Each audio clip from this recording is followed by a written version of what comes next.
হযরতে দাউদ নবী দোয়া করেছেন, সূরা সাদের 26 নম্বর আয়াতে দেখবেন। হযরতে সুলাইমান নবী দোয়া করেছেন, সূরা সাদের 35 নম্বর আয়াতে দেখবেন। হযরতে ইউসুফ নবী দোয়া করেছেন, সূরা ইউসুফের 55 নম্বর আয়াতে দেখবেন। মুহাম্মাদুর রাসূলুল্লাহ সাল্লাল্লাহু আলাইহি ওয়াসাল্লাম দোয়া করেছেন, সূরা বানী ইসরাঈলের 80 নম্বর আয়াতে দেখবেন।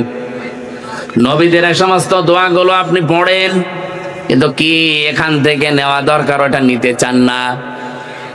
সুলাইমান নবী দোয়া করছেন, ক্বালা রাব্বিগফিরলি ওয়া হাবলি মুলকাল লা ইয়ানবাগি লি আহাদিম মিন বা'দি ইন্নাকা আনতাল ওয়াহ্হাব। আমি আমার বিশ্ববিদ্যালয়ের লাইফ থেকে শুরু করে আয়াতে যতগুলো তাফসীর মিলিয়েছি দেশে বিদেশে, সব মুফাসসির হযরতে সুলাইমান নবীর এই দোয়ার ব্যাপারে একই কথা লিখেছেন। নবী সুলাইমান দোয়া করছেন, আমার রব আমাকে মাফ করে দেন, আমাকে এমন একটা রাজ ক্ষমতা দান করেন যে আমার পরে আপনি আর পৃথিবীতে এরকম ক্ষমতা কাউকে দেবেন না। নিশ্চয় আপনিই মহাদাতা। নোয়াখালীবাসী বলেন তো, এই আয়াতের ভেতরে হযরতে সুলাইমান যে দোয়া করেছিলেন আল্লাহর কাছে হাজার হাজার হাজার হাজার বছর আগে, তার এই দোয়া কবুল হয়নি। জবাব দিলেন না? আল্লাহ তাকে মাফ করে এমন রাজ ক্ষমতা দিয়েছিলেন, কিয়ামত পর্যন্ত ওরকম ক্ষমতা আল্লাহর কাউকে দেবে না। জিন পর্যন্ত তার অনুগত ছিল। পাখির ভাষা তিনি বুঝতেন, পিপিলিকার ভাষা পর্যন্ত তিনি বুঝতেন, বাতাস পর্যন্ত তার কথা শুনতো। এরকম ক্ষমতা কেউ পৃথিবীতে এখন পেয়েছে? পাওয়ার সম্ভাবনা আছে। এবার আমার প্রশ্ন, এদিকে তাকান। কোন দিকে তাকিয়ে আছেন আপনি? এদিকে তাকান। সুলাইমান নবী সহ যত নবীর দোয়া কোরআন থেকে আমি পড়েছি, বুঝেছি। আমার প্রশ্ন আপনার কাছে, সুলাইমান নবী এই যে রাজ ক্ষমতা চেয়েছিলেন দুনিয়া ভোগ করার জন্য, এত আসতে বলবেন। হযরতে সুলাইমান এই পৃথিবীতে রাষ্ট্র ক্ষমতা চেয়েছিলেন আল্লাহর কাছে বেশি বেশি বিয়ে করার জন্য না। কেন? একটা বারও চিন্তা করেন না, খালি খতম করে চলে গেলে হবে? এ দোয়ায় তিনি বললেন, আমাকে রাজ ক্ষমতা দান করো। এই কারণেই তিনি চেয়েছিলেন। আমি তাফসিরে পড়েছি, ব্যাখ্যায় লেখা আছে, সুলাইমান নবী দেখলেন আমি দাওয়াতি কাজ করি, আল্লাহর বিধানের কথা বলি, কিন্তু মানুষকে মানাতে পারি না। এটা মানাতে হলে রাজ ক্ষমতা লাগবে। আল্লাহর কসম, একামতে দিন এই দেশে যারা প্রতিষ্ঠা করতে চায়, যারা মন থেকে এটা চায়, এই মানুষগুলো বেশি বিয়ে করবে এই ধান্দা না, দুনিয়া কামাই করবে এই ধান্দাও না, বেশি বেশি ক্ষমতা দেখাবে এই ধান্দাও নেই।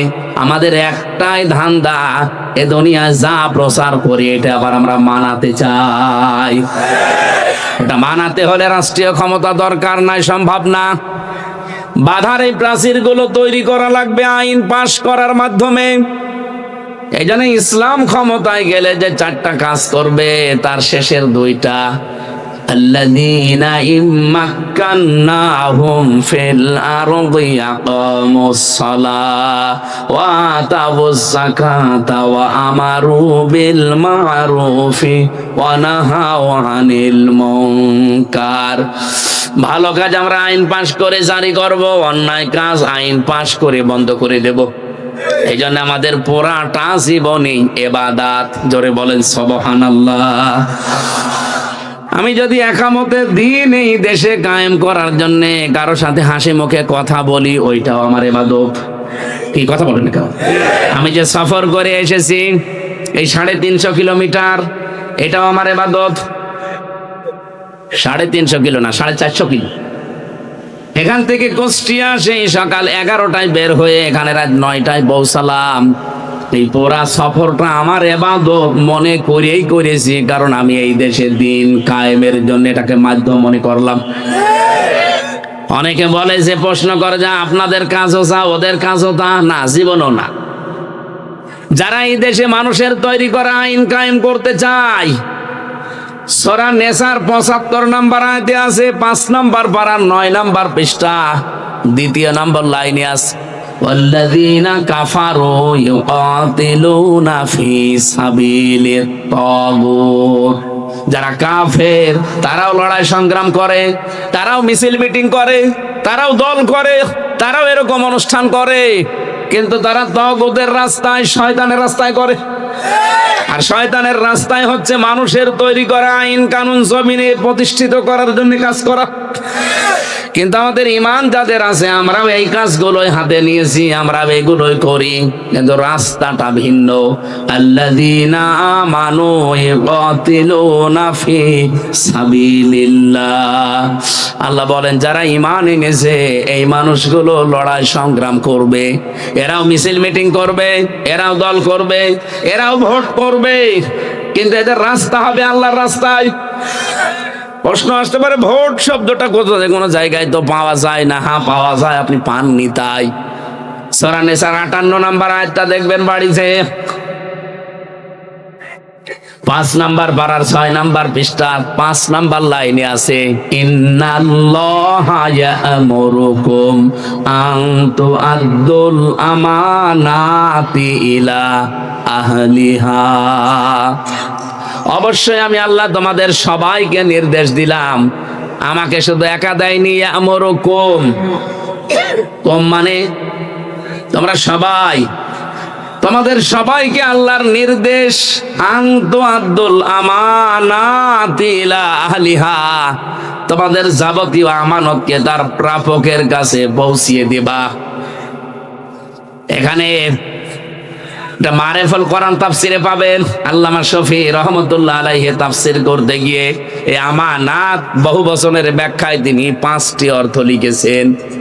এখানে আমানত মানে আপনার কাছে যেটা রেখে গেছে এটা ফেরত দেওয়া, সে টাকা হোক, পয়সা হোক, কোনো সম্পদ হোক, এমনকি আপনি রায় দেন, ভোট দেন, সাক্ষী দেন, এইটাও আমানত। এমনকি আপনার কাছে যে কথা বললাম যে এটা বাইরে বলবেন না, এইটাও আমানত। তাহলে ভোট যদি আমানত না হয়, ওখানে ভয়কার ট বাংলায় লেখা আছে, আপনি তাফসিরটা নিয়ে আসেন। এ কথা শুনলে অনেকে বলে হ্যাঁ গণতন্ত্র। আরে ভাই, এই দেশে ইসলাম এখন কায়েম করার জন্য যতগুলো পদ্ধতি আছে, এই পদ্ধতি ছাড়া কোনোটা এখন অ্যাপ্লাই করা সম্ভব না। আফগানিস্তানের মতো আমাদের দেশে এত পাহাড় আছে, আপনি লুকিয়ে থাকবেন কোথায়? তাদের 40 বছর রাশিয়া আমেরিকা মিলে বম্বিং করে কিছুই করতে পারেনি। আমাদের তো 40 বছর লাগবে না, 40 সেকেন্ডে তামা বানিয়ে ফেলবে। আবেগ নিয়ে চললেই হবে পাগলদের মতো। বাস্তবতা বোঝেন। বাংলাদেশ জামাতে ইসলামী খুলনা থেকে কৃষ্ণ নন্দী নামে এক ভদ্রলোক হিন্দু, তাকে নমিনেশন দিয়েছে। এর জন্য তোলপাড় চলছে সারা দেশে। অনেক নামধারী মুসলমান যারা পোশাক করে পানি নেয় না, তারা পর্যন্ত ফতোয়াবাজি করছে, ইসলাম কায়েম করতে চায়, আর হিন্দুরে নমিনেশন দিয়েছে। বাস্তবতা বোঝেন আপনি? দাদা বাবুরা এতদিন বিশ্বের মডলদেরকে এই দেশ নিয়ে দেখাতো যে মুসলমানদের হাতে হিন্দুরা নিরাপদ না, এদেরকে কোনো অধিকার দেওয়া হয় না। এখন দেখেন ওদের একজনকে নমিনেশন দিয়ে ওদের মুখ সব তালাবদ্ধ হয়ে গেছে। এখন আর বিশ্বের মডলদের কাছে মত না, কি আন্দাজে মিথ্যা কথা বলো? ওরা তো নিজেরা হিন্দুদেরকে নমিনেশন দিয়ে সামনে নিয়ে এসেছে। সবচেয়ে বড় বিষয়, এদেশে 92% আমরা মুসলমান, 8% অন্যান্য ধর্মের লোকরা আছে, তার ভেতরে 6.5% প্রায় হিন্দু।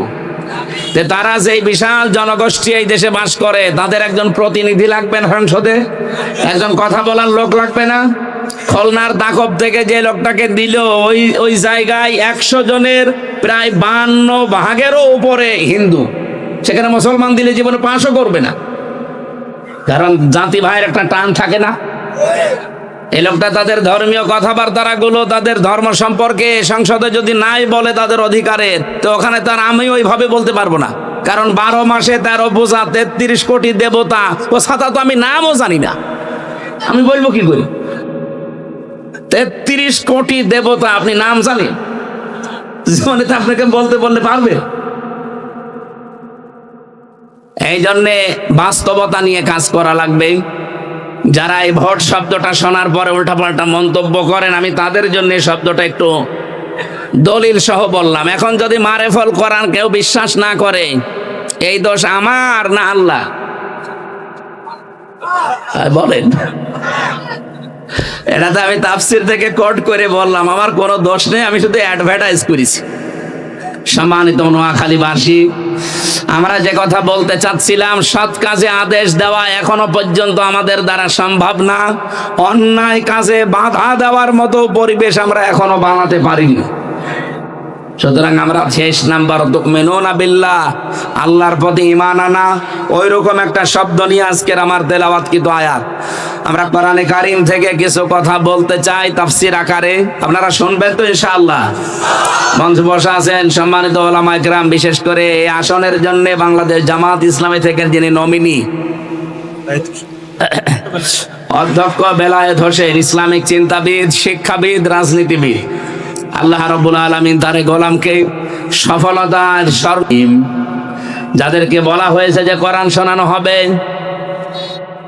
নোয়াখালী জেলার কোম্পানিগঞ্জের মোসাফর কথা বলতে আসবে, অমক অমক আলোচক নাম পর্যন্ত প্রচার করেছে। হে নবী, আপনি দেখবেন অনেক মানুষ অহংকার করে তারা জায়গায় বসে আছে, আসে নাই। সুম্মা ইউসিরু মুস্তাকবিরান, তারা অহংকার করে নিজেদের জায়গায় বসে আছে। কাল্লাম ইয়াসমাহা, মনে হয় তারা আওয়াজ শুনেই নাই। আল্লাহর কথা কত বাস্তব, যদি পরীক্ষা করতে চান বিভিন্ন দোকানে যেয়ে দেখেন এখনো পর্যন্ত আমার নামে গীবত হচ্ছে। আপনি চলেন, আপনি যে দেখবেন গীবত করছে, আমির হামজা এসেছে কুষ্টিয়া থেকে, ও রাজনীতি করবে, না গিয়ে ভালোই করেছি। কথা বলছেন কেন? আপনার বিশ্বাস না হলে চলেন দেখেন, এই কথা বলছে যে না যে ভালোই করেছি। ফাবাশশিরহু বিআযাবিন আলীম, আল্লাহ বলেন হে নবী, আপনি তাদেরকে যন্ত্রণাদায়ক আযাবের সুসংবাদ দেন। তারা আপনার উপরে রাগ করে অহংকার করে আসে নাই তা না, মূলত তারা আমি আল্লাহর আয়াতগুলোকে অস্বীকার করে। আপনি তো অ্যাডভাইস করছেন, আপনার তো নিজের কোনো কথা কোরআনের ভেতর আপনি ঢুকিয়ে বলতে পারবেন না। আপনার কাজ শুধু প্রচার করে দেওয়া। যে মানুষগুলো আসে নাই, ওরা কেন আসে নাই জানেন? ওয়ালাকিন্না যালিমিনা বিআয়াতিল্লাহি ইয়াজহাদুন, জালেম যারা, তারা আল্লাহর আয়াতগুলোকে মূলত অস্বীকার করে। আপনি যে আমার উপর একটা তহমত চাপিয়ে দিলেন যে উনি রাজনীতি করে, এই জন্য আমি যাইনি। আমি রাজনীতি কেন করি এইটা আপনাকে আগে জানা লাগবে। কথা বলেন না কেন? নামাজের কথায় কোরআনে আছে, এই জন্য আমি নামাজ পড়ি। আল্লাহর কসম, কোরআনে যদি নামাজের কথা না থাকতো আমি নিজে জীবনেও নামাজ পড়তাম না, আর নামাজের জন্য কোনোদিন বলতামও না। রোজার কথা কোরআনে আছে, এই জন্য আমি রোজা রাখি। সারা পৃথিবীর কেউ যদি রোজা না রাখে, আল্লাহর কসম কোরআন হাতে নিয়ে বলছে আমি একাও হলেও রোজা রাখতাম। কথা বলেন না কেন? তাম পৃথিবীর কেউ যদি রাজনীতি না করে, কোরআনে যেহেতু রাজনীতি করা লাগবে কথা আছে, এই জন্য আমি একা হলেও এই দেশে রাজনীতি করতাম। এতদিন হয়তো বুঝি নাই ওইভাবে, এই জন্য আনঅ্যাক্টিভ ছিলাম। এখন বুঝেছি আলালাহুল খালকু ওয়াল আমরু, এ জমিন যার, বিধান চালানো লাগবে তার। এই জন্য চেষ্টা করে যাচ্ছি যতদিন বিধান কায়েম না হয়, কোনো বসার সিস্টেম আমাদের নেই। নামাজের কথা 82 জায়গায় ডাইরেক্ট পেয়েছি কায়েম করা, আর পড়ার কথা পেয়েছি মাত্র এক জায়গায়, ফাসল্লিলি। রোজার কথা মাত্র এক জায়গায় পেয়েছি, হজের কথা এক জায়গায় পেয়েছি। এই পৃথিবী চলবে আল্লাহর বিধান দিয়ে, কথা কোরআনে ডাইরেক্ট ইনডাইরেক্ট পেয়েছি 918 জায়গায়। এই জন্য কেউ যদি নোয়াখালীতে কোরআন দিয়ে রাজনীতি না করেন, রাজনৈতিক কোরআনের কথা কেউ যদি না শুনতে চান, আমি একা হলেও বক বক করব। কথা বলেন না কেন? আমার ভাইরা যারা আসেন নাই, সুতরাং তারা কি তহমত দিলেন?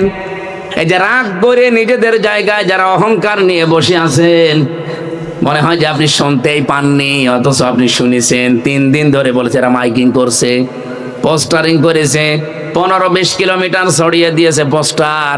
এমনকি এই পোস্টার আমি কুষ্টিয়া থেকে পেয়েছি ইন্টারনেটে। এত দূর পর্যন্ত পৌঁছিয়েছে। এখানে আসলে এরকম ময়দান 5টা লাগতো, আসলেন না আপনি কোন অহংকারে, কোন সোতানাতার সামনে, কোন ইস্যু তৈরি করে আসলেন না? কি জবাব দেবেন বলেন তো আল্লাহর সামনে? আমি এসেছি বলার জন্য, যা জানি ইনশাআল্লাহ ওই আয়াতের উপরে মেসেজ করে বলবো। তা আপনি আসলেন না, যা করে আপনি কিন্তু ভালো করেননি। সুতরাং এখনো যাদের কানে আওয়াজ যাচ্ছে, ওই যে আসতেছে, আসেন আসেন, এরা মনে হয় এই ওয়াজ শুনে চলে আসতেছে। আলহামদুলিল্লাহ। নবীজি কোরআন শুধু আপনাদের সামনে না, মানুষের সামনে না, আল্লাহ পাক বলেন আমি জিনদের একটা দলকে আকৃষ্ট করে দিয়েছিলাম নবীর কণ্ঠে কোরআন শুনতে। ওয়াইদে সরফনা ইলাইকা নাফারুম মিনাল জিন্নি ইয়াসতামিউনাল কুরআন ফালাম্মা হাদারুহু ক্বালু আনসিতু ফালাম্মা কুযিয়া ওয়াল্লাউ ইলা কওমিহিম মুনযিরিন। বলেন আল্লাহু আকবার। ধারণ করেন ওই সময়ের কথা, এটা সূরা আহকাফের 29 নম্বর আয়াতে আছে। যখন আমি আল্লাহ নিজে, এখানে সরফ না, ফাইল আল্লাহ নিজে কর্তা, আমি আল্লাহ নিজে অনুগত করে দিয়েছি, আকৃষ্ট করে দিয়েছি, আমি আল্লাহ নিজে আকৃষ্ট করে দিলাম জিনদের একটা দলকে আপনার কাছে বা আপনার দিকে। ইসতামিউনাল কোরআন, তারা কোরআন শুনছিল।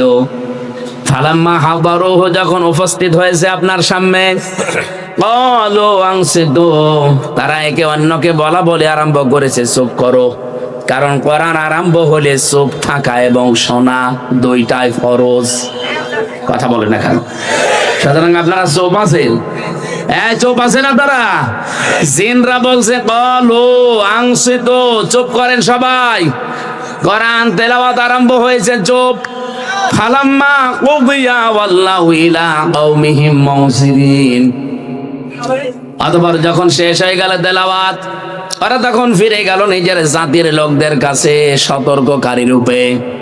নবীজি বলেন কোরআন আমি যখন জিনদের সামনে পড়ছিলাম, তেলাওয়াত শেষ হওয়ার পরে জিনেরা বলে উঠেছে ফাকালু ইন্না সামি'না কুরআনান আজাবা, আমরা আশ্চর্য কোরআন শুনেছি। এ কথা বলছে কারা আপনি জানেন? যাদের বয়স 1500 বছর, 2000 বছর, 5000 বছর, এইরকম জিনরা এই কথাগুলো শোনার পরে যারা তাওরাত শুনেছে, জাবুর শুনেছে, ইনজিল শুনেছে, হযরতে দাউদ নবীর কণ্ঠে ইনজিল শুনলে পাখি পর্যন্ত ওড়া বন্ধ করে দিত, নদীর মাছ পর্যন্ত চলে আসতো ডাঙ্গায়। সেই জিনেরা ইনজিল শরীফ, তাওরাত, এমনকি জাবুর শুনেছে যারা, তারা কোরআন নবীর মুখে শুনিয়া আশ্চর্য বোধ করেছে। আমার বলার বিষয় এইটা না, শুধু জিনেরা আশ্চর্য হয়ে গেছে তা না, তারা বলছে ইয়াহদি ইলার রুশদি ফামান্না বি ওয়ালান নুশরিকা বিরাব্বিনা আহাদা। আমরা কোরআন শোনার পরে কোরআন আমাদেরকে পথ দেখিয়ে দিয়েছে হেদায়েতের, আমরা ঈমান এনে ফেলেছি, ঈমান আনবো না, ঈমান এনেছি। ফাআমান্না বি, আমরা অলরেডি ঈমান এনে ফেলেছি। এমন ঈমান আনলাম যে ঝড় আসলে আমাদের ঈমান লিভে যাবে, নষ্ট হয়ে যাবে, তা না। ওয়ালান নুশরিকা বিরাব্বিনা আহাদা।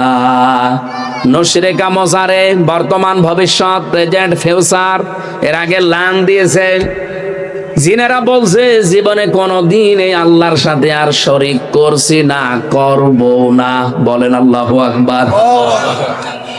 নোয়াখালীবাসী শিক্ষিত মানুষ আপনারা, বলেন তো জিনেরা কোরআন শুনেছিল কয়দিন? মাত্র কয়েক মিনিট। কয়েক মিনিট কোরআনে কারীম শোনার পরে তাদের হেদায়েতের পথ কোরআন দেখিয়ে দিয়েছে, তারা ঈমান এনেছে এবং সিদ্ধান্ত নিয়েছে জীবনে কোনোদিন আল্লাহর সাথে শিরিক করব না। আর আমরা সে জন্মের পর থেকে কোরআন শুনছি, আমাদের আজ পর্যন্ত হেদায়েতের পথ কোরআন আমাদের দেখিয়ে দিল না, তার মানে কোরআন থেকে হেদায়েত আমরা নিতে পারিনি। এখনো আমরা ঈমান যা এনেছি, ঈমানের ভেতরে এখনো বেদাত, এখনো শিরিক ভরপুর। কথা বলেন ঠিক কিনা? অথচ যে রজব মাসের আজকে 24 তারিখ, আর মাত্র 3 দিন পরে এই ধলির ধরা থেকে বিশ্বনবীকে আল্লাহ নিয়ে গিয়েছিলেন তার কাছে। প্রথম আসমান, দ্বিতীয় আসমান, তৃতীয় আসমান শেষ করে গড়ে একেবারে আরশ মহল্লা। 27 বছরের একটা সফর, 27টা বছর আল্লাহ পাক তাকে সফর করিয়েছেন। লিনুরিয়াহু মিন আয়াতিনা, যত নিদর্শন দেখানোর আল্লাহ সব তাকে দেখিয়েছেন। আল্লাহ রাব্বুল আলামিন বলেন, 3টা জিনিস আমার নবীকে আমি ওই দিন হাদিয়া দিয়েছি, আর 14টা জিনিস এই 27 বছরে বসিয়ে বসিয়ে শিখিয়েছি। অশান্ত পৃথিবীকে শান্ত করার জন্য 3টা হাদিয়া খুব দরকার, আর ওই 14টা কর্মসূচি অ্যাপ্লাই করা খুবই জরুরি। বাংলাদেশ যেহেতু এখন অশান্ত করার অনেকে চেষ্টায় আছে, এবং এখনো আমরা শান্তিতে নেই, আছি। আরো জোরে বলে। 2 দিন আগে আমার কুষ্টিয়ার জেলা স্কুলের সামনে দিনের বেলা আমার সামনে একজনকে কুপিয়ে মেরে ফেললো, সঙ্গে সঙ্গে শেষ। ওই দিন ঢাকাতেও একটা মেরেছে কুপিয়ে। কি অবস্থা বলেন তো? কুষ্টিয়া থেকে এ পর্যন্ত 450 কিলো আসতে আমার 7 বার রাস্তায় দাঁড় করিয়েছে। অথচ বাইরের দেশগুলোতে এই দেশের চাইতে প্রায় 7 ডবল, 10 ডবল, 30 ডবল, 50 ডবল দেশে আমি গেছি। এত বড় বড় বিশাল দেশে আমি সফর করে দেখেছি। মালয়েশিয়া বাংলাদেশের চাইতে প্রায় 5 ডবল বড়। এদেশের এই মাথা থেকে ও মাথা মাত্র 1150 কিলোমিটার। মালয়েশিয়া এক একটা প্রদেশের চাইতে বড়। আমি প্রতিদিন প্রায় 1500 কিলো, 2000 কিলো রান করতাম প্রতিদিন। রাত নেই, দিন নেই, কোনো ভয় নেই আমাদের ভেতরে। ড্রাইভার আমারে বলছে, ঘুমিয়ে যান, রাত 2টা বাজে, সামনে কেউ আসবে না আল্লাহ ছাড়া। অথচ 150 কিলোমিটার পরে কিছু বাড়ি ঘর, কিছু দোকান পাওয়া যায়। মরুভূমি, পাথর, পাহাড় আর পাম গাছ। সৌদি আরব বাংলাদেশের চাইতে 14 ডবল বড়। বাকি অন্যান্য অমুসলিম দেশগুলোর কথা বললাম না, কারণ ওগুলোতে যেহেতু আইন আছে এবং প্রয়োগ আছে তাদের বানানো। ইসলামী আইন যেগুলোতে হালকা আছে সেগুলোর কথা বলছি। এত বড় বড় বিশাল দেশে সফর করে আমার মনের ভেতরে কোনো ভয়, কোনো টেনশন, কোনো চিন্তাও আসে নাই। এই মাত্র 450 কিলোমিটার আসতে আমার 7 জায়গায় অলরেডি আজকে ধরেছে। এখন যেতে আমার মনে হয় কমপক্ষে 10 জায়গায় ধরবে। প্রশাসন ধরলে তো তাও সালাম কালাম দিয়ে ছেড়ে দেবে, কিন্তু ওর বাইরে আর একটা দল আছে, ওরা যদি ধরে সব আল্লাহ রাস্তায় নিয়ে নেবে। সেদিন পাবনা থেকে যাচ্ছিলাম, ওই লালন ব্রিজ পার হয়েই দেখি গাছ ফেলা। ড্রাইভার আমারে বলছে, হুজুর ওঠেন, ডাকাত পড়িয়েছে, কাঁচ খুলে দেন। কাঁচ খুলে দিয়ে দেখি মুখ বাঁধা, কালো কাপড় দিয়ে, আর হাতে বাবাজি বড় বড়। আমারে তোরা দেখে চিনে ফেলেছে, কারণ আমরা তো শয়তান হোসেনে। আমি টাকা পয়সা ওদের ছুরি দেখি আগেই যা পেয়েছি, বলছি এই নেন, তাড়াতাড়ি গাছ সরিয়ে দেন। আমার দিকে তাকিয়ে বলছে, হুজুর আপনার টাকাও নেব, আল্লাহ মাফ করবে। আরে শয়তান, তাড়াতাড়ি দেন। কতগুলো মানুষের হাতে কপ দিয়ে হাত কেটে দিস, টাকা দেন, আর আমারে বলছে আপনার টাকাও নেব, আল্লাহ মাফ করবে। টাকা নিয়ে আগে গাছ তুলে দিন, আমি চলে যাই। কিছু নেওয়ার পরে আমারে বলছে বাড়ি চলে যাবেন, ভাড়া লাগবে না, তেল কিনবেন না, কিছুই তো নেই, সব দিয়ে দিয়েছি। ওখান থেকে কয়েকশো টাকা, কয়েক হাজার টাকা আমারে বের করে বলছে তেল কিনে বাড়ি যান। ড্রাইভার আমারে যাওয়ার সময় বলছিল, হুজুর ডাকাত হলো, ইমানদার ডাকাত, আমাদের টাকা দিয়ে দিল। এখনো নিরাপত্তা বোধ করছি না। এই অশান্ত বাংলাদেশকে এই রজব মাসে আমি কোরআন সামনে নিয়ে কসম করে বলতে পারি, যদি শান্ত করতে হয় এই 14টা কর্মসূচি এই রজব মাসে বাংলাদেশে অ্যাপ্লাই করা লাগবে। আর যে 3টা হাদিয়া পেয়েছিলেন নবীজি, ওই 3টা হাদিয়া আমাদেরও পাওয়া লাগবে। দেখেন তো আমরা পেয়েছি কিনা। আপনারা শুনতেছেন নাকি বেশি হয়ে গেল সময়? ওরে বাবা, 11টা বেজে গেছে।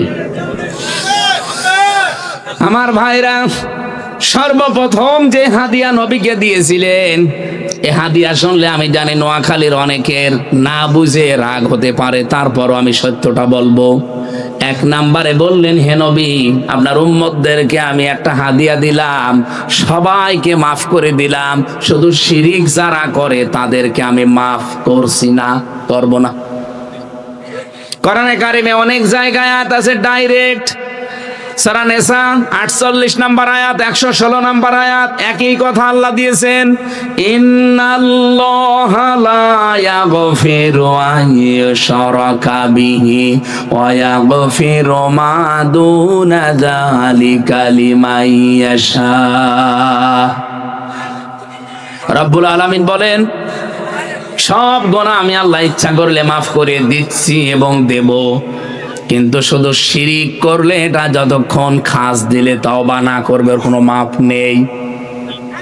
অথচ এই কথাটা শুনলে আমার সবচাইতে বেশি ভয় হয় বাংলাদেশ আর ভারতের মুসলমানদেরকে নিয়ে। আমাদের ঈমান আছে আমিও জানি, কিন্তু ঈমানের সাথে আমাদের শিরিক মিশ্রিত। কথা বলেন না কেন? وقدمنا إلى ما عملوا من عمل فجعلناه هباء منثورا। সূরা ফুরকানের 23 নম্বর আয়াতে আছে, কিয়ামতের দিন যদি কেউ শিরিক মিশ্রিত কোনো আমল নিয়ে আল্লাহর কাছে দাঁড়ায়, ওটা ধূলিকণার মতো তার মুখের উপরে নিক্ষেপ করবে। বলেন নাউজুবিল্লাহ। ওই দিন নবীকে আল্লাহ জানিয়েছেন, হে নবী, আপনাকে শুধু এটা না, এই হাদিয়াটা আপনাকে দেইনি। এটা সূরা জুমারের 65 নম্বর আয়াতে পাবেন। যত নবী রাসূল দুনিয়ায় পাঠিয়েছি, প্রত্যেকের কাছে আমি এই ওহীটা করেছিলাম, ওয়ালাকাদ উহিয়া ইলাইকা ওয়া ইলাল্লাযীনা মিন ক্বাবলিকা লাইন আশরাকতা লা ইয়াহবাতান্না আমালুকা ওয়া লা তাকুনান্না মিনাল খাসিরিন।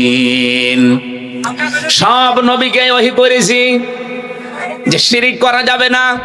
এমনকি আপনাকেও আমি এই ওহী করলাম, হে নবী, আপনিও যদি শিরিক করেন, আপনার জীবনের যত আমল আখলাক আমি আল্লাহ সব কিন্তু নষ্ট করে দেব, ব্যর্থ করে দেব। আপনি অবশ্যই ক্ষতিগ্রস্তদের অন্তর্ভুক্ত হয়ে যাবেন। বলেন নাউজুবিল্লাহ। নোয়াখালী মাস এটা রেকর্ড হচ্ছে।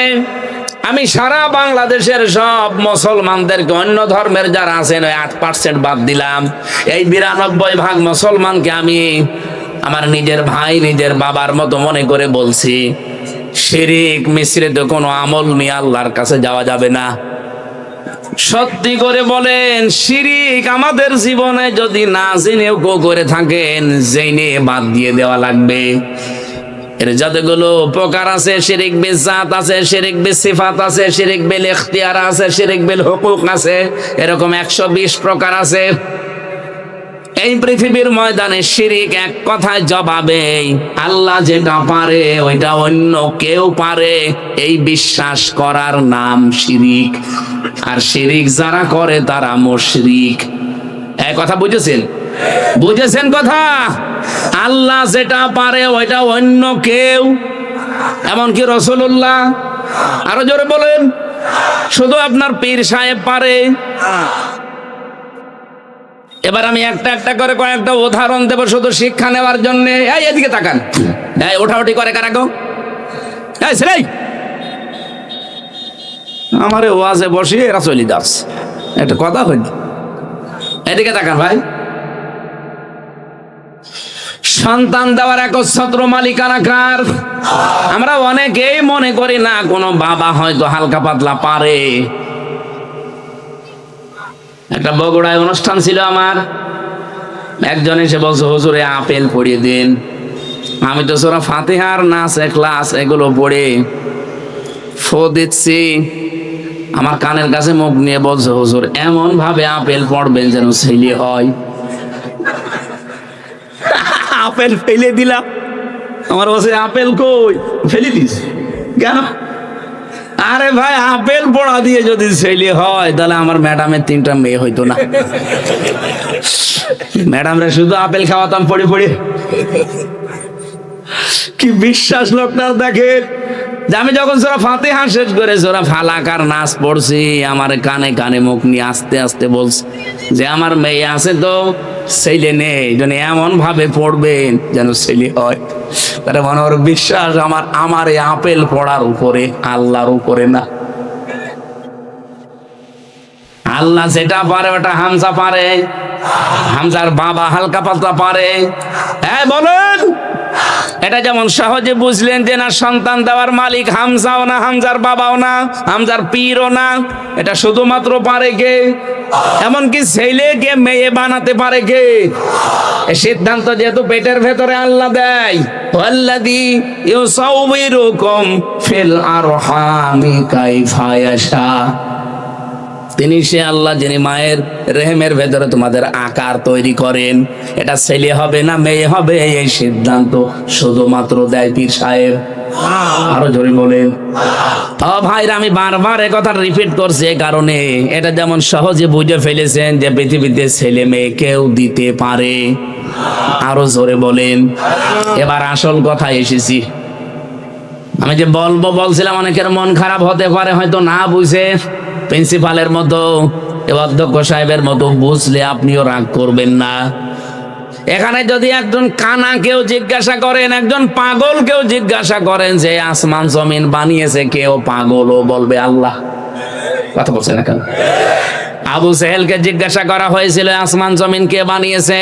ওয়ালা ইনসাআলতাহুম মান খালাকাস সামাওয়াতি ওয়াল আরদা লা ইয়াকুলুনাল্লাহ।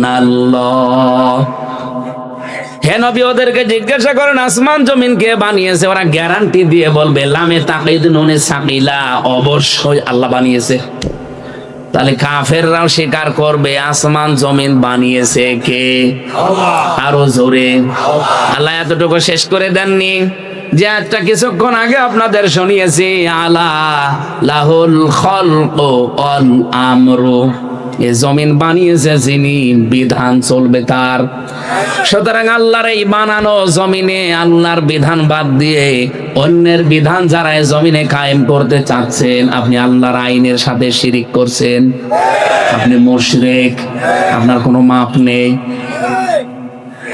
আপনার জানা যায় কোটি কোটি কোটি কোটি মানুষ হতে পারে, তাম পৃথিবীর মানুষ এসে আপনার জানাজায় হাজির হতে পারে, কিন্তু আপনি মুশরিক। এ জমিন যার, তার আইন বাদ দিয়ে অন্যের আইন যারা এখানে কায়েম করতে চান, আপনি আল্লাহর আইনের সাথে শিরিক করছেন। শিরিক করলে মানুষ যেহেতু মুশরিক হয়ে যায়।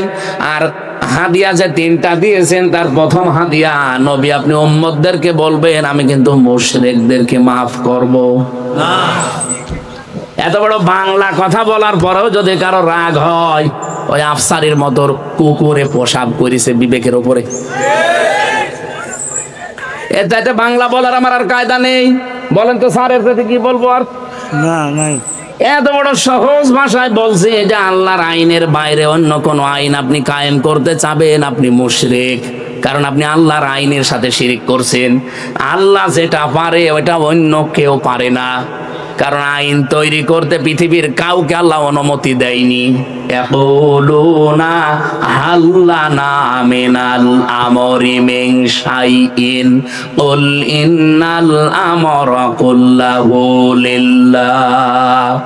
সূরা আলে ইমরান 4 নাম্বার পারা 9 নাম্বার পৃষ্ঠা 3 নাম্বার লাইনের, এটা 54 নাম্বার আয়াতের মাঝের অংশে আছে। যান এবার দেখে বাড়ি যেয়ে মিলা, আপনি কি আসলে মুসলমান আছেন না মুশরিক হয়ে মরছেন? আপনি এবার ভেবে চিন্তে দেখেন। এরকম উদাহরণ আমি 120টা দিতে পারতাম, 2টা বললাম। আল্লাহ যেটা পারে ওইটা অন্য কেউ পারে, এই বিশ্বাস করলে সে শিরিক করে, আর শিরিক করলে মানুষ মুশরিক হয়ে যায়। খুব ভালোবাসি নোয়াখালীর মানুষদেরকে, ফিরে আসেন। আপনি হয়তো না বুঝে এই কাজগুলো করছেন, এরপরও যদি ফিরে আসতে না চান, আমি তো আর দারোগা পুলিশ না যে পিটিয়ে হেদায়েত করব। 2 নম্বরে নবীজিকে আল্লাহ দিয়েছিলেন হাদিয়া 50 ওয়াক্ত নামাজ। কত? বিশ্ব নবী 50 ওয়াক্ত নামাজ পেয়ে খুব খুশি। উনি আসছিলেন বারবার, মুসা নবীর সাথে ষষ্ঠ আসমানে দেখা হয় আর ফিরিয়ে দেয়, 9 বার ফেরত দিয়েছে। 5 নং 45 ওয়াক্ত নামাজ শেষ, আর 5 ওয়াক্ত আছে। ডাক দিয়ে বললেন, হে নবী, আপনার চাইতে আমার অভিজ্ঞতা বেশি আছে, কারণ আমি দুনিয়ার জীবন পার করে এসেছি। আপনি আবার ফেরত যান, দেখেন আরো 2-1 ওয়াক্ত কমানো যায় কিনা।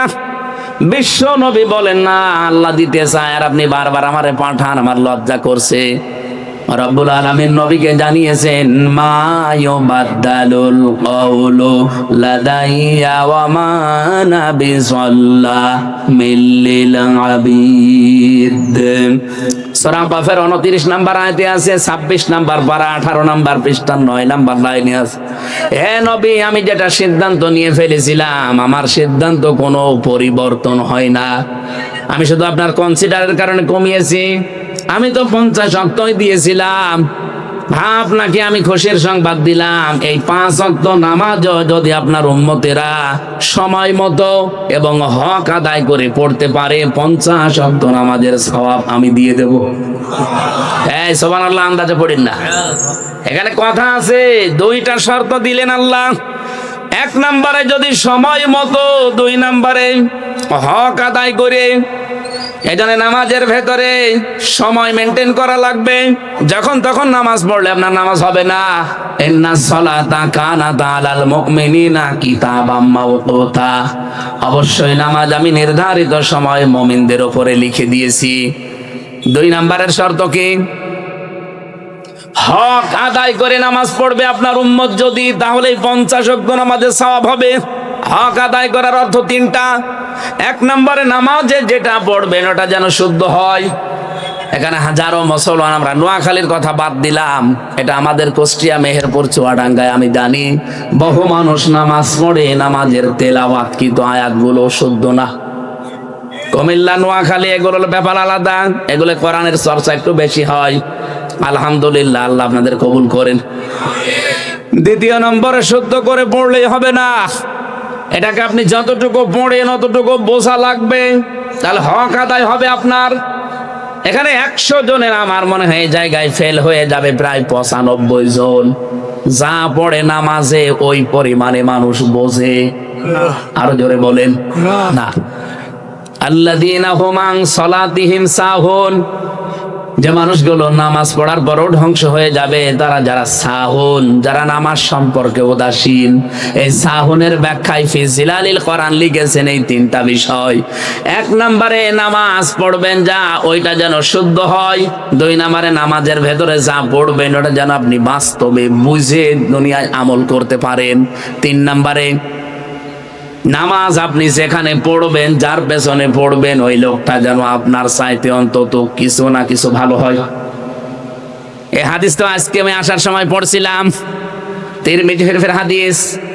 এখানে আমরা স্টেজে মনে করেন 20 জন মানুষ আছে, এখন নামাজের সময় হয়ে গেছে। নামাজ আপনি কাকে সামনে দেবেন ইমামতি করার জন্যে? এখানে সব জায়গায় যিনি বয়স্ক আছে এবং নামাজের ব্যাপারে যার মাসলা মাসাইল বেশি জানা আছে, এমনকি যার ভেতরে আল্লাহর তাকওয়া ভয় বেশি, সুন্নাতের পাবন্দি বেশি, সর্বোপরি যার বউ সুন্দরী। আপনি হাসতেছেন কোন কারণে? আমি কি বানালাম স্যার? বউ সুন্দরী হওয়া লাগবে, যার সবচাইতে বেশি বউ সুন্দর, তারে আপনি দেবেন 4 নাম্বার শর্ত এটা। প্রশ্ন আসতে পারে আমাদের সবার, এখানে বয়স সমান সমান ঠিক আছে, তাহলে কি করা যাবে? তাহলে নামাজের ব্যাপারে এলেম আছে কার বেশি? সবারই সমান। 3 নম্বরে এখানে আল্লাহর ভয় মানে সুন্নাতের পাবন্দি এখানে সবচাইতে বেশি করে কে? সবাই সমান। 4 নম্বরে আপনি দেখবেন এখানে 20 জনের বউ সুন্দরী কার? নবীজি আন্দাজে কথা বলেননি, অবশ্যই এখানে কোনো হিকমত আছে। আমি ব্যাখ্যায় পড়ছিলাম যে বউ সুন্দরী কথা কেন বললেন, কারণ যে লোকটার বউ সুন্দরী হয় তার মন এদিকে ওদিকে ঝোঁকার সম্ভাবনা কম থাকে। আমাদের একটু সমস্যা আছে, আমাদের বউ সুন্দরী হোক আর যাই হোক ঝোঁকা লাগবে। নবীজি বলেন আমার কাছে 3টা জিনিস প্রিয়, খুব ভালো লাগে, একটা সুগন্ধি, আর একটা নামাজ, আর একটা ইমরাতি, আমার স্ত্রী। আমাদের কাছেও নামাজ ভালো লাগে, অনেকের সুগন্ধিও ভালো লাগে। ইমরাতি, আমাদের স্ত্রীও ভালো লাগে, কিন্তু নিজেরটা বাদ দিয়ে অন্যেরটা। কথা বলে না কেন? এই জন্যে তো পরকীয়া প্রেম করে। নাকি এই নোয়াখালী এসব নেই? এই নোয়াখালী সেই জেলা না যেখানে 4 সন্তানের মাও? হ্যাঁ, ও থানাটা মনে হয় কি সুবর্ণচর না কোন থানা যেন। আমি একটা অনুষ্ঠান নিয়েছিলাম, ওখানে যেই গোষ্ঠীর লোকজন ওই কাজ করেছে তারা বলছে ওই হুজুর আসলে ওই হুজুরের খবর। আমি কি মিথ্যা বলেছিলাম? কাজ করবেন উল্টা পাল্টা, আবার বলাও যাবে না। এই জন্যই তো ইসলামকে ক্ষমতায় নেওয়া দরকার। কত হাফ প্যান্ট পরা মানুষকে বাইরের দেশে আমি দেখেছি। থাইল্যান্ডে গিয়েছিলাম, কই সেখানে তো কেউ উল্টা পাল্টা নজরেও তাকাচ্ছে না। অনেকে বলে হুজুর জিনিস দেখলে মাথা ঠিক থাকে না। মাথাও ঠিক থাকবে, আপনিও ঠিক থাকবেন যদি আইন থাকে। এবার যদি ইসলাম, আল্লাহর কসম, যদি ইসলাম এবারে দেশে কায়েম হয়ে যায়, আমি জেনা করার চিন্তা ভাবনা দূরের কথা, স্বপ্ন দোষ বন্ধ হয়ে যাবে। নোয়াখালী হয়তো বন্ধ হবে না, কারণ এরা সাগরের মাছ খায় তো।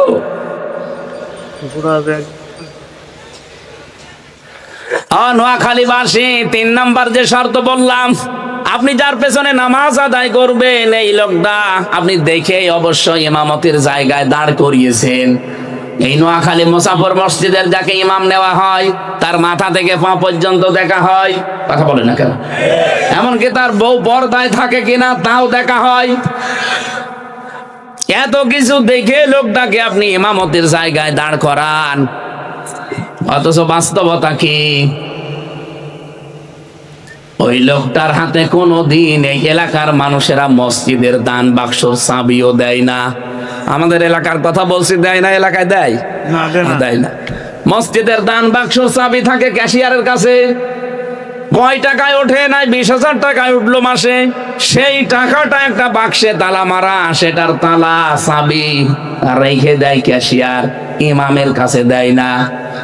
অথচ যেই লোকটা এবার এমপিতে দাঁড়াবে, তার কাছে কোটি কোটি টাকা বাজেট আসবে যদি সে পাস করতে পারে।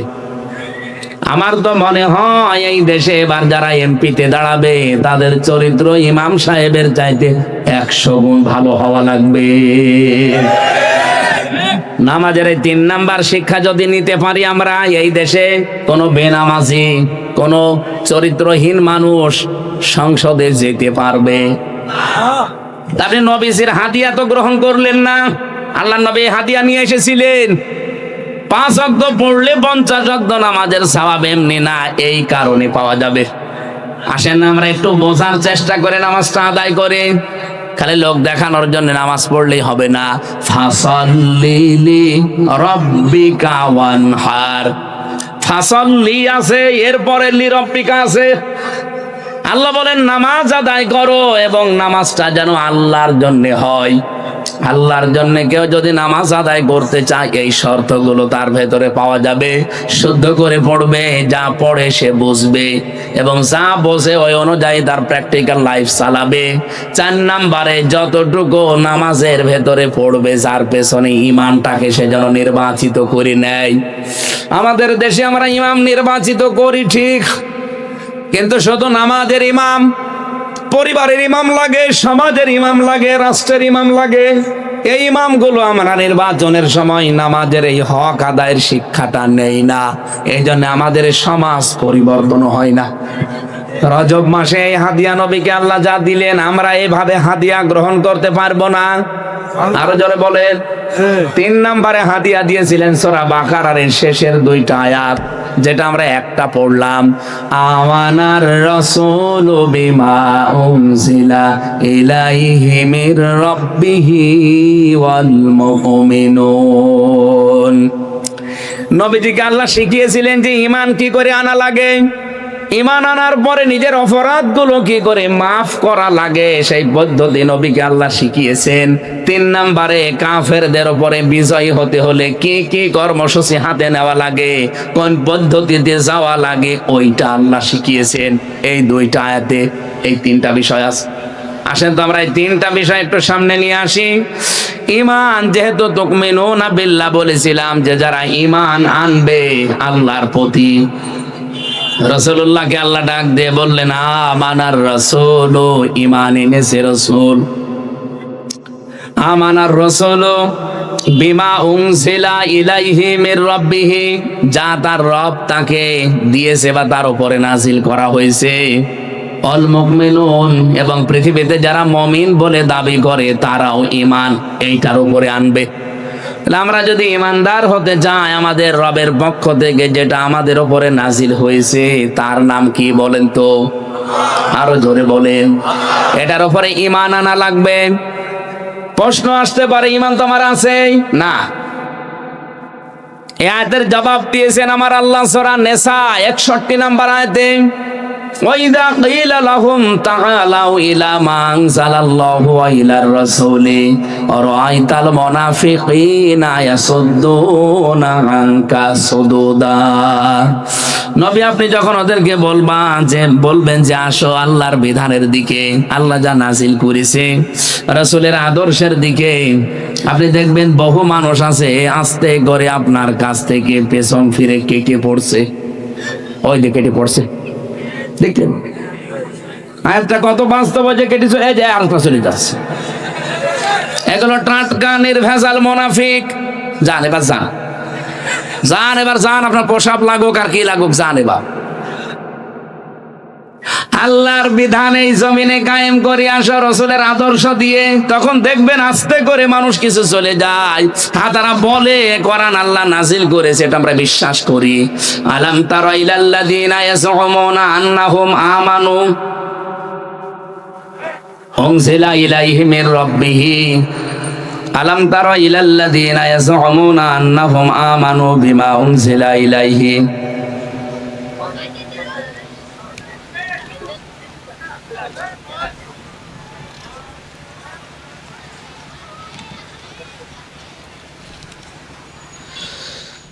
আলাম তারা ইলাল্লাযিনা ইয়াজউমুনা আন্নাহুম আমানু বিমা উনজিলা ইলাইকা ওয়া মা উনজিলা মিন ক্বাবলিকা ইউরিদুনা আইয়াতাহাকামু ইলাত তাগুত ওয়া ক্বাদ উমিরু আইয়াকফুরু বি।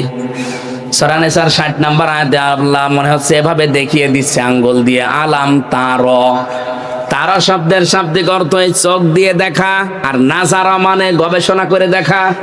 আল্লাহ বলেন, হে নবী, আপনি কি চোখ দিয়ে দেখতে পান ওই মানুষগুলোকে যারা বলে যে আল্লাহ যা নাজিল করেছে? হে নবী, আপনার উপরে আপনার পূর্বে সব আমরা বিশ্বাস করি, আমরা বিশ্বাস করি, এ কথা বলার মতো মানুষ দেশে নেই। এই কথা বলেন না কেন? আপনি নিজের সাথে মিলান তো আয়াতটা।